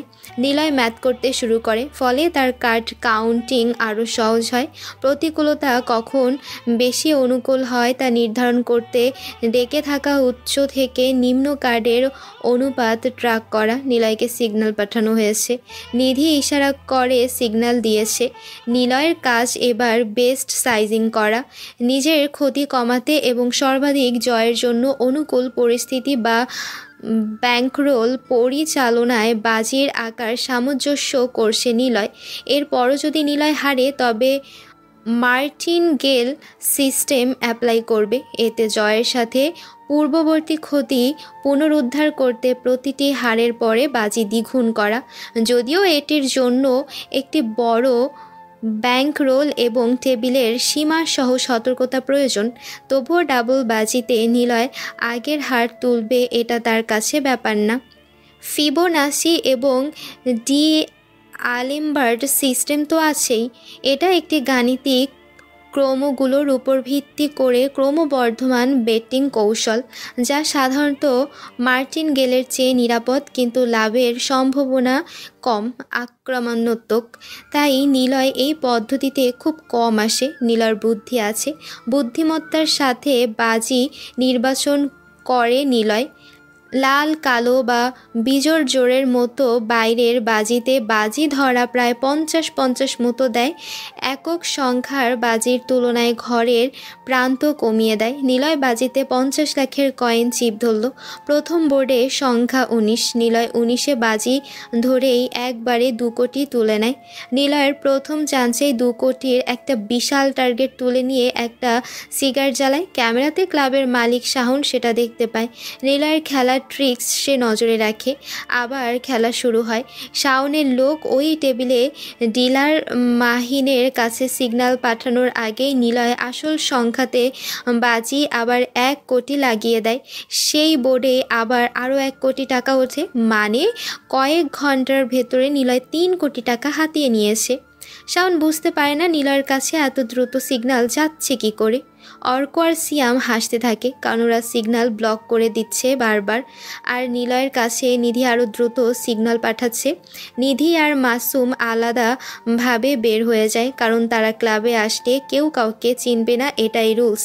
শাওন বুঝে যায় নিলয় একজন খুব বুদ্ধিমান প্লেয়ার। নিলয় শেষ বাজি খেলার জন্য তার কাছে থাকা 3 কোটি টাকার চিপস কয়েন বাড়িয়ে দিয়ে বলে, না কাউকে ভরসা করি, না কাউকে ভয় করি, যেটা করি নিজের ইচ্ছা মতো করি। বাজি 3 কোটি, খেলবে কেউ? নীলার কথা শুনে টেবিলে থাকা সবাই চুপ হয়ে যায়। টেবিল ছেড়ে অনেকে উঠে পড়ে। মালিকের কাছে সিগন্যাল পাঠাতে হবে কয়েনের বদলে টাকা দেওয়ার জন্য। ক্যাসিনো খেলাতে কেন কয়েন চিপস ব্যবহার করা হয়? আসলে কয়েন চিপসের উপরে টাকার মান লিখে রাখা হয়। এটা নানা রঙের হয়ে থাকে। টেবিলের মান অনুসারে এই চিপসের টাকার পরিমাণ লেখা থাকে। বড় টেবিল, তাই এখানে লাল চিপসে সাধারণত 1000 টাকা থাকবে, আর সবুজ চিপসে 2000, হলুদে 3, এভাবে চিপস সাজানো থাকে। নগদ অর্থের বদলে চিপস থাকার কারণ জুয়া খেলার সময় নগদ টাকা চোখের সামনে থেকে চলে গেলে দেখতে সবারই কষ্ট হবে। তখন এটা খেলতে অনেকেরই মনোযোগ চলে যাবে, খারাপ লাগা শুরু হয়ে গেমসটা তখন নাও খেলতে পারে। তাই সেজন্য খেলোয়াড়দের মনোযোগ ধরে রাখার জন্য এই চিপস ব্যবহার করা হয়, যাতে করে খেলোয়াড়ের মনে একটা ধারণা হয় যে কয়েনই তো যাচ্ছে, অন্য কিছু না। টেবিল ছেড়ে সবাই উঠতেই শাওন আসে সেখানে। শাওন এসে বলে, হাই, আমি শাওন। নিলয়ের দিকে হাত বাড়ায় শাওন। নিলয় মুচকি হাসে। নিলয় শাওনের সাথে হ্যান্ডশেক করে বলে, পরিচয় দিতে ইচ্ছুক নই। ক্যাসিনোতে পরিচয়ের বদলে টাকার হিসাব দেখা হয়। টাকা বুঝে দিন, কেটে পড়ি। টেবিলে যত টাকা জমা হয়েছিল সেগুলো শাওনের লোক নিয়ে গেছে। সেটা 1.5 কোটি হয়েছে। শাওনের লোক খেলেছিল বলে শাওন নিজে হেরেছে 1.5 কোটি টাকা। শাওন বলে, আসো আমার সাথে। নিলয়কে কাব্য বলে, নিলয় যাস না, টাকা লাগবে না, চলে আয়। ওরা কিন্তু তোকে ডেকে নিয়ে যাচ্ছে অন্য কারণে। ওরা সবাই দূরে ক্যামেরাতে দেখছে। কেবল ক্লাবের সামনে কাব্য বসে আছে গাড়ি নিয়ে। কাব্য সব শুনছিল। নিলয়ের কানে ব্লুটুথ ইয়ারপড। নিলয় আস্তে করে বলে, আমি টাকা চাই। টাকা চাইতে চাইতে ক্লান্ত হয়ে বিশ্রাম নেব, হয়তো টাকার উপরে, নয়তো লাশের উপরে, বাট টাকা আমার চাই। নিলয় ভেতরে আসে। ক্লাবের ভেতরে একটা সিক্রেট জায়গা, সেখানে সুন্দরী নারীরা আছে। ঘরে ঢুকতেই নিলয়কে দেখে সুন্দরী অল্প বয়সী মেয়েরা ছোট ড্রেস পরে নিলয়ের কাছে আসলো। নিলয় ওদেরকে সরিয়ে দেয়। শাওন হাসে। শাওনের প্ল্যান ছিল নিলয়কে নারীর দেহের আকর্ষণে ভুলিয়ে নিলয়কে মাতাল করা, কিন্তু নিলয় সিগারেট খেলেও ড্রিঙ্কস করেনি। নিলয় বসলেও একটা বিছানায়। 4 জন মেয়ে আসে, বিকিনি পরা। মেয়েগুলো হট ও সুন্দরী। নিলয়ের চারপাশে গায়ের সাথে লেগে নিজেদের বিলিয়ে দিতে ব্যস্ত হয়। শাওন বলে, এগুলো সব তোমার। আজকে সারা রাত মস্তি করবে। মেয়েগুলো নতুন এসেছে, তুমি হলে স্পেশাল গেস্ট, মজা করো ওদের সাথে। ব্রো, ছেলে থেকে পুরুষ হয়েছি। অভিমানের চোখ লাল হয়, কিন্তু চোখে জল আসে না। আমার নেশা নারীতে নয়, আমার নেশা টাকাতে। আর টাকার নেশা পেশা করে শেষ হব, তবুও নারীর শরীর আমার টানবে না। আমি মাতাল হই না, আমি মাতাল করি। আমার নারীর দেহের গন্ধ টানে না, আমাকে টানে টাকার গন্ধ। তাই আমার উপরে নারীর মাইন্ড গেম না খেলে টাকার বস্তা নিয়ে আসো। নিলয় মেয়েদেরকে সরিয়ে দেয়। ওরা অবাক হয়েছে। এই মেয়েগুলো সপ্তাহখানিক এসেছে, তাতেই অন্তত 1,500 ছেলেদের বিছানায় শুয়েছে, কিন্তু এই রকম ছেলে এসে প্রথমবার দেখছে। নারীদের সে দূরে সরিয়ে দিচ্ছে। শাওন মুচকি হাসে। সবাই ঘরের সিসি ক্যামেরাতে নিলয়কে দেখতে থাকে। নিধি মেয়েটা চুপচাপ নিলয়ের কাণ্ড দেখছে। মেয়েটা দিন দিন নিলয়ের প্রতি দুর্বল হয়ে যাচ্ছে নিলয়ের অ্যাটিটিউড দেখে। শাওন বলে, এত টাকা কিভাবে নিয়ে যাব? বস, টাকা জলদি দিয়ে দাও। টাকা নিয়ে আসছি। এই টাকা নিয়ে আয়। 4 জন বিশাল দেহি গার্ড ভেতরে আসে, সাথে করে টাকার 3টে লাগেজ। নিলয় সিয়ামকে সিগন্যাল দেয়, বলে, ওদের সব সিসি ক্যামেরা বন্ধ করে দে। এই রুমের কোনো কিছুই যেন বাইরে থেকে কেউ দেখতে পারে না। রুমের ভেতরে এসে 4 জন ছেলে দরজা লক করে। শাওন গিয়ে রুমের স্পিকারে গান ছেড়ে দেয়। মমতাজের লোকাল বাস গানটা চলতে শুরু করেছে। মেয়েগুলো ঘরের কোণাতে গিয়ে দাঁড়ালো। কাব্য বলে, নিলয়, এজন্যে তোকে বলেছিলাম যাস না, ওর সাথে ক্লাবে এসবই চলে। বেশি টাকা জিতলে ঝামেলা করে, ওরা খারাপ। শাওন বলে, ওর টাকা বুঝে দাও। নিলয় হাসতে থাকে, শব্দ করে হাসলো। একটা গার্ড আসে তার কাছে। গার্ড এসে নিলয়ের মুখের উপর ঘুষি মারতে যাবে, তখনই নিলয় তার পায়ের বুট থেকে একটি চিকন ক্রু ড্রাইভারের মতো ধারালো, শক্ত আর বেশ ভারী শলাকা বের করে গার্ডের গলার মাঝ বরাবর ঢুকিয়ে দেয়। রক্ত ফিনকি দিয়ে নিলয়ের বুকের উপরে এসে পড়ে। সাদা শার্ট লাল রঙে ভিজে একদম রঙিন হয়ে গেছে। মেয়েগুলো ভয়ে চিৎকার করে উঠল। নিলয় বসা থেকে ওঠে, হাসতে হাসতে বলে, সুনামে নয়, বদনামে অভ্যস্ত। দাসত্ব নয়, রাজত্ব করতে এসেছি। রাজা নয়, মহারাজ আমি। মহারাজ না হতে পারি, নবাব হয়ে মরব। শাওনের চোখ বড় হয়ে যায়। ওই রুমের সিসি ক্যামেরাতে দেখছে নিলয়ের লোকেরা। কাব্য, সিয়াম, মাসুম, অর্ক আর নিধি যেন চুপ হয়ে গেছে, মুখ দিয়ে কোনো কথা বলছে না। নিলয় বলে, ব্রো, তোরা কি ভাবছিস আমি ভালো ছেলে? আরে না রে ব্রো, আমি একটা পাগল রে। কাব্য বুঝে ফেলেছে নিলয় এবার পুরোপুরি সাইকো ক্যারেক্টারে ঢুকে গেছে। গেমস শেষ না করা অবধি নিলয়ের মাথা কাজ করবে না। নিলয় সিগারেট জ্বালালো। গার্ড আসে নিলয়ের কাছে। বিছানায় পড়ে থাকা গার্ডটার গলা থেকে লোহার ধারালো শলাকাটা বের করে দৌড়ে আসা গার্ডের চোখের ভেতরে ঢুকিয়ে দেয়। এত দ্রুত ঢুকিয়ে আবার বের করে আরেক চোখে ঢুকিয়ে দেয় নিলয়।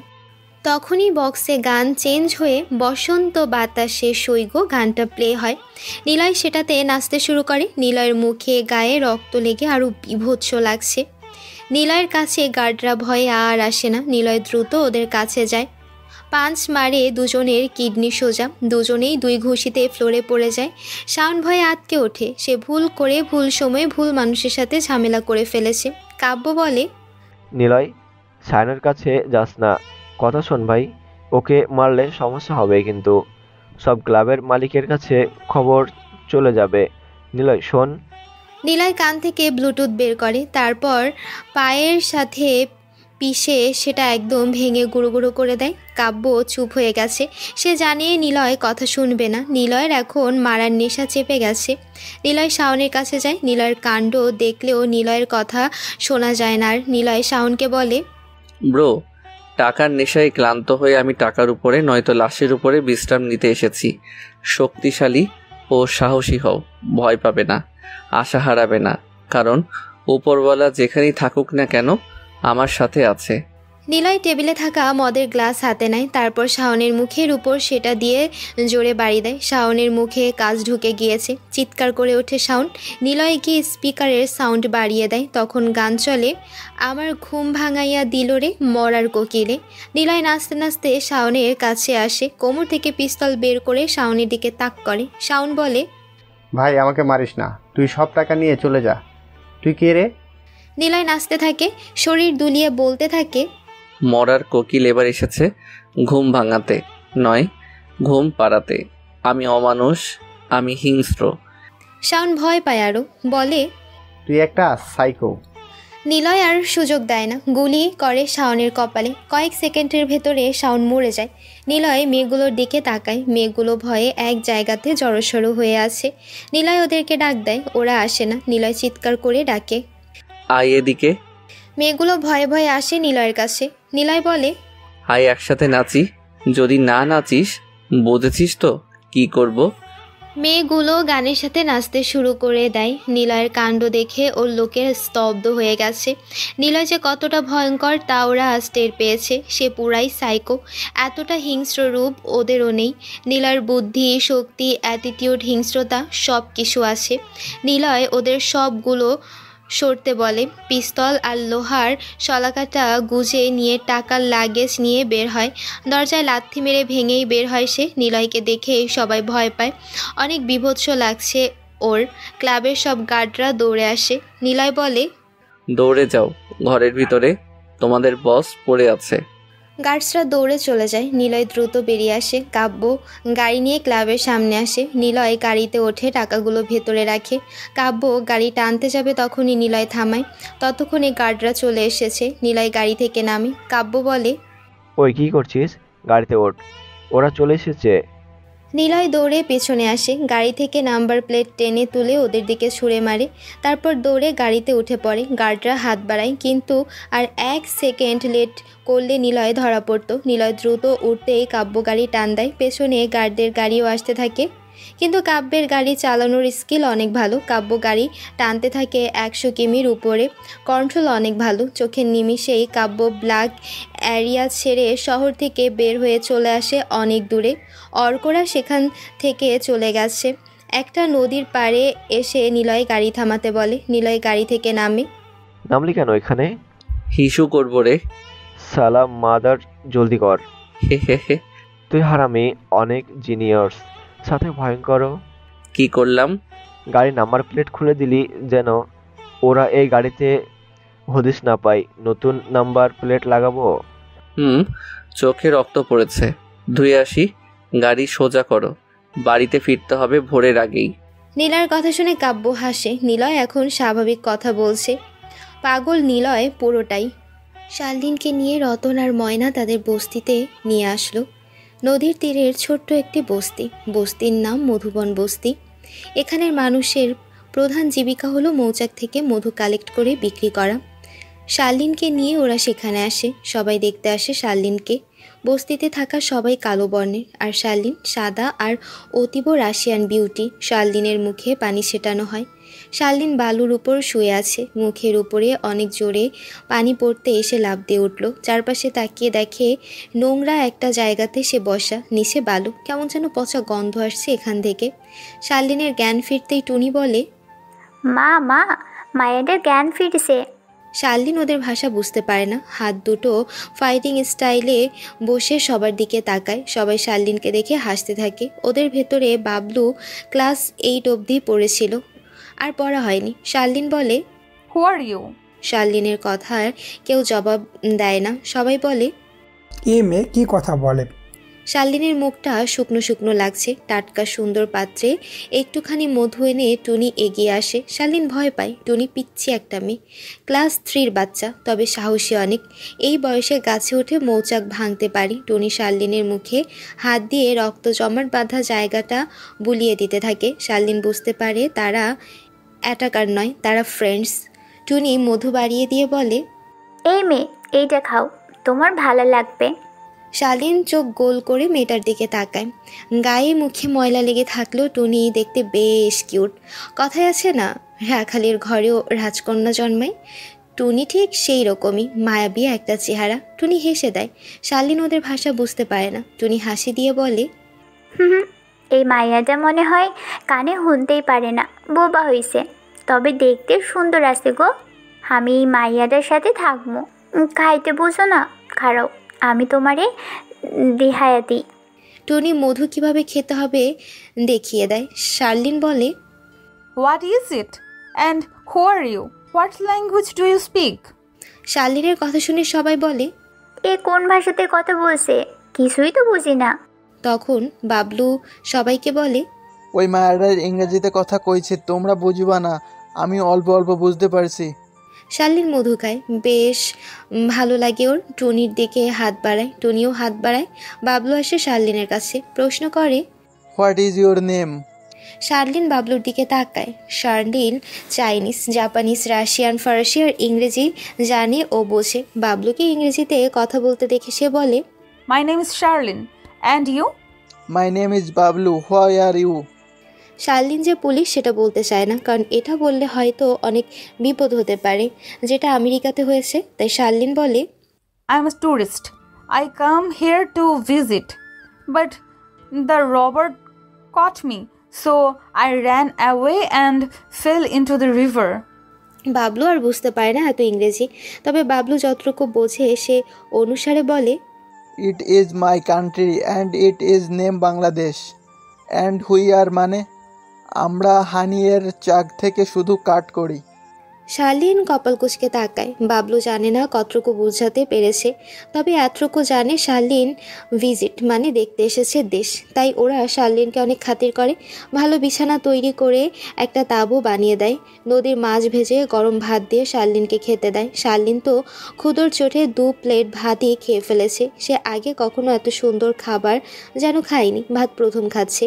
রাশিয়াতে থাকতে সে সবসময় বা কিউট, বাজরা, ওট এবং গমের কাঁসা জাতীয় খাবার খেয়েছে।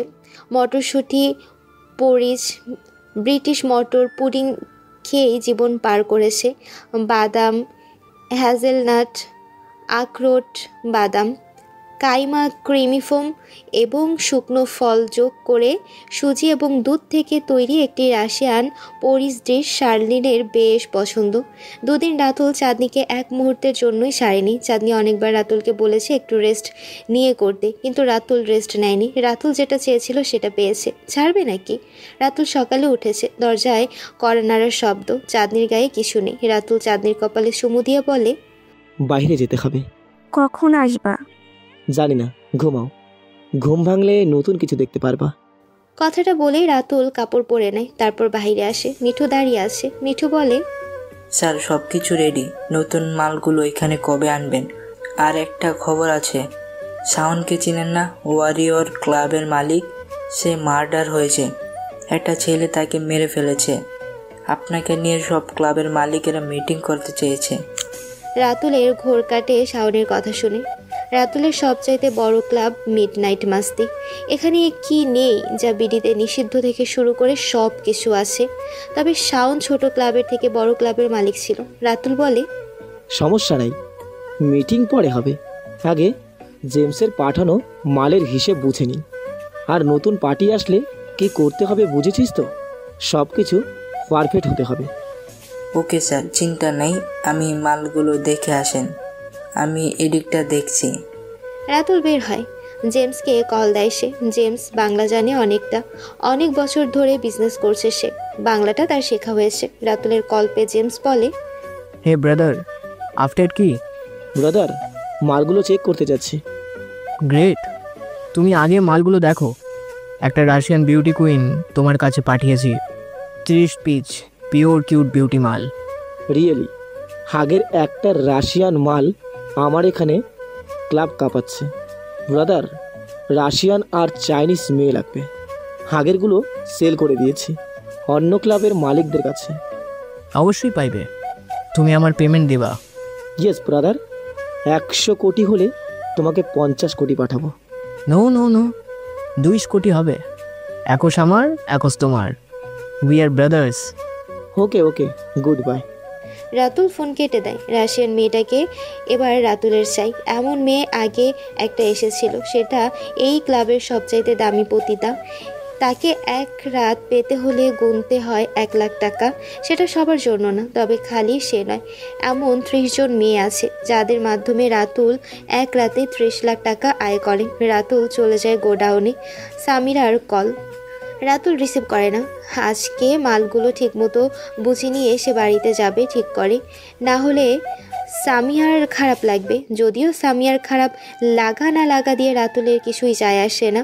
সামিয়ার কোনো ধারণাই নেই তার হাজব্যান্ড কী করে বেড়ায়।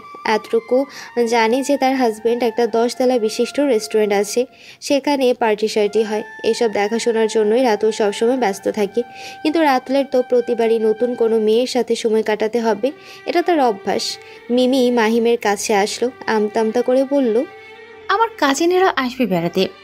মাহিম ফোনের থেকে মুখ তুলে তাকালো। আজকে ওর সাথে একজনের কথা হয়েছে, সে হলো ইনভেস্টর। ওর নাম শুভ্র। শুভ্রের সাথে মাহিমের কথা হয়েছে অনলাইনে। মাহিমের ব্যক্তিগত ফেসবুকে পোস্ট করেছিল, তখনই একজন মেসেজ করে আর সে জানায়, আমি একজন ইনভেস্টর, আমি লাখ লাখ টাকা ইনভেস্ট করব। আপনি কি আমার সাথে কাজ করবেন শেয়ার বাজারে? মাহিম নিজেও একজন ইনভেস্টর, এমন আরেকজনকে পেলে বেশ ভালোই হবে। মাহিম রাজি হয়ে যায়, দেখা করার কথাও বলে। শুভ্র হ্যাঁ জানিয়ে দেয়। কি হলো, কিছু বলো? আচ্ছা আসুক, তবে এসে যেন তোমার সাথে বেশি গা ঘেঁষে না থাকে তোমার ছেলে কাজিনরা। ওরা ওরকম না। শ্যাট আপ, যেটা বলছি সেটা শুনবা। কে কেমন না অত কিছু আমি শুনতে চাইনি। ঠিক আছে। মাহিম বাহিরে আসে। শুভ্রের সাথে তার দেখা করতে হবে। শুভ্রকে একটা ঠিকানা দেয় মাহিম। শুভ্র সেখানে বাইক নিয়ে আসে। শুভ্র হলো নিলয়। নিলয় শেয়ার মার্কেটে নতুন শুভ্র নামে অ্যাকাউন্ট ক্রিয়েট করেছে, যেন সবাই তাকে এই নামে ভালো করে চেনে। শুভ্র দেখে মাহিম বসে আছে রেস্টুরেন্টে, শুভ্রের হাতে ব্রিফকেস। শুভ্র মানে নিলয় গিয়ে বসলো সেখানে। হ্যালো, আমি শুভ্র। আপনি মাহিম সাহেব তাই না? জি, আপনি শুভ্র তাই না? নিলয় চেয়ারে বসেই ব্রিফকেস খুলে টাকা দেখায় মাহিমকে। তারপর নিলয় বলে, কাজের কথায় আসি। আমি কোটি টাকার মালিক, কিন্তু আমার আরও টাকা চাই। আমি যদি ইনভেস্ট করি তাহলে আমি কত প্রফিট পাবো? আমাকে লাভ দিতে হবে। বিট ক্রেডিট অফ করুন। পাবলিক প্লেস ইনভেস্ট করলে লসও হতে পারে, তখন কি করবেন? কোনো সমস্যা নেই। সারাদিন দুজনে কথা বলে, বেশ ফ্রি হয়ে যায় ওরা। মাহিম এমন একজনকে খুঁজছিল, কিন্তু এতদিন পর পেয়েছে। মাহিমের প্ল্যান, শুভ্রের টাকা দিয়ে সে শেয়ার বাজারে নামবে। লস হলে ওর নিজের কিছুই হবে না, যা হবে শুভ্রের। শুভ্রকে বলে, ভাই দুপুর তো পার হচ্ছে, আমার বাসার সামনেই, চলো আজকে আমাদের বাসায় লাঞ্চ করে যাবা। শিওর? হ্যাঁ, কোনো সমস্যা আছে নাকি? ভাবি আছে নাকি? আরে না, আমি তো বিয়েই করিনি। ওহ, তাহলে চিন্তা কিসের? ওয়েট, টাকাগুলো আমার লোকের কাছে রেখে আসি, ওরা সামনে আছে। নিলয় রেস্টুরেন্ট থেকে বের হয়ে সোজা কাব্যদের কাছে চলে আসে। কাব্য গাড়িতে নতুন রং করেছে, নাম্বার প্লেট চেঞ্জ করেছে। কাব্যদের কাছে আসতেই নিলয়কে বলে, তুই আসলে করতে চাচ্ছিস কি বলতো? বললাম লোকটার সাথে দেখা করে আমরা শেয়ার বাজার পরিচিত পাবো। শেয়ার বাজারে পরিচিতি শুভ্র করাবে, আমি স্ক্যাম করব ওর সাথে। প্রথমে 20 লাখ লস করব, তারপর 50 লাখ তুলে নেব ওর থেকে। কিন্তু ব্ল্যাক গ্যাং যেটা আছে তারা কিন্তু ছাড়বে না, ওরাও লস খেয়েছিল সেদিন। এটা ব্যাপার না, যা তোরা বাড়িতে। আমি এখন ওর সাথে যাব ওর বাড়িতে। আর শোন, নতুন বিজনেস শুরু করব। তুই হবি ইনভেস্টর, আমি হব শেয়ার মার্কেটে ইউজার। সব কয়টাকে সরিয়ে আমি কোম্পানি লঞ্চ করব, আর তখনই হবে বড় স্ক্যাম। কালো টাকাকে কিভাবে সাদা টাকা বানাতে হবে সেটা আমি জানি রে। নিলয় গত 2 দিন আগে কতগুলো মার্ডার করলো, 2 দিন পর নিজের আসল চেহারা নিয়ে বাইরে বের হয়েছে। নিলয় যে কখন কি করতে চাচ্ছে সব ওদের মাথার উপর দিয়ে যাচ্ছে। অনেক আস্তে আস্তে আরও ফাইটিং স্কিল বাড়াতে শুরু করে। ডাকাতি করার সব রকম কৌশল নিজের আয়ত্ত করে নিয়েছে। আজকে সে নতুন একটা বাড়িতে ডাকাতি করার প্রস্তুতি নিয়েছে। জামিল তাকে রেখেছে, সবাই দাঁড়িয়ে আছে। জামিল বলে, ডাকাতি করাটা আমাদের পেশা, কেউ ধরা পড়লে নিচে মরে যাব, কিন্তু কখনো কোনো কিছু কাউকে প্রশ্ন করব না। জি ওস্তাদ। ওস্তাদ কার বাড়িতে ডাকাতি করবো এবার? আফজল সাহেবের বাড়িতে করতে হবে। ওস্তাদ এমপির বাড়িতে ডাকাতি করতে চাই। অনেকের কথা শুনে চমকে ওঠে ওরা। জামিল কপাল কুঁচকে তাকায়। রাকিব বলে, এই পাগল হয়েছিস তুই? এমপিকে চিনিস? এমপি আমাদের থেকে ও ডেঞ্জারাস। সে মানুষ মেরেই এমপি হয়েছে। আর তার বাড়িতে ডাকাতি করা আর আত্মহত্যা করা, কান খুলে শুন কথাগুলো। ওস্তাদ ওদেরকে বলেন রেডি হতে, এমপির বাড়িতেই ডাকাতি করব। একজন চোরকে মারলে পবিত্রকাতে আসা হয় না, নেতাকে মারলে তবেই তো পবিত্রকাতে আসা যাবে। এমপির বাড়িতে ডাকাতি করব, আমি লুট করব এই ডাকাতিটা। ওস্তাদ ওরে কিছু বলেন না কেন? সে কি পাগল হয়ে গেছে? সে জানে কি বলছে? এই পিচি ছেলে বলে কি সে নাকি এমপির বাড়িতে ডাকাতি করতে চাই। থাম তোরা, অনেক কাছে আয়, এদিকে এসে বস। অনেক এগিয়ে যায়, জামিলের পাশে গিয়ে বসে অনেককে এক হাত দিয়ে জড়িয়ে নেয় জামিল। জামিল জানে অনেকের ভেতরে একটা অপূর্ণীয় ক্ষুধা আছে। জামিল বলে, মা ভাইয়ের সাথে দেখা হয়েছে? না, তারা নিখোঁজ, নতুন বা মরে গেছে। আমার কোনো কিছুটা নেই ওস্তাদ, আমার হারানোর কিছু নেই যার জন্য কাঁদতাম, তাকে তো নিজেই মেরে ফেলেছি। এমপি আমার বন্ধু, সে এমপি হতে চাওয়ার জন্য আমাকে 5 বছর জেলে পাঠিয়েছিল। ওকে মারার অনেক ইচ্ছা ছিল।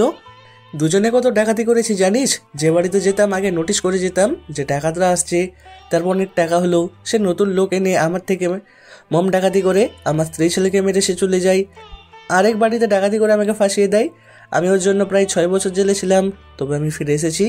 এমপির নাম মিজান। মিজানকে মারা সহজ নয়, পারবি না এখন, সময় হোক ওকে মারবো। ওস্তাদ জীবন হলো একটা ছোট কাছের বোতলের মতো, সুন্দর করে রাখলে অনেক দিন যায়। জ্বর হলে নাড়া লাগে, পরে গেলেই কাছের বোতলটা ভেঙে যায়। কিন্তু জীবনের মানে এখানে এসে ভিন্ন, মন ভেঙে কাছের মতো টুকরো টুকরো হওয়ার পরেই মানুষ শক্ত হয়, নতুন করে ফিরিয়ে আসে। আর তখন সে হয় সবার কাছে পরিচিত একজন। আমি যখন বলেছি এমপির বাড়িতে ডাকাতি করব, তার মানে করবই, কোনো কিছু বাধা হবে না আমার কাছে। আমি এমপিকে মেরে আসবো, এটা আমার ওয়াদা ওস্তাদ। অনেক বসা থেকে উঠে দাঁড়ায়, সেখান থেকে চলে যায় সে। অনেক কয়দিনে বেশ তীর চালানো শিখেছে। অনেক ধনুক নিয়ে তীর চালানোর প্র্যাকটিস করতে থাকে। রাকিব আসে ওস্তাদের কাছে। ওস্তাদ আমি বুঝাচ্ছি ওকে। পারবি না, ওর মধ্যে আমার নিজের অস্তিত্ব দেখতে পাচ্ছি। আমার ছেলের মতো হয়েছে যেদি একদম, আমিও এমন ছিলাম। অস্ত্র রেডি কর, সবাই রেডি হয়নি, আমি আরও পোলাপানি এনে দিচ্ছি। মিশন আজকে হবে, আমার বিশ্বাস আছে সে পারবে। তোরা আর ওকে বোঝাস না, তার মতো করে ভাবতে দে।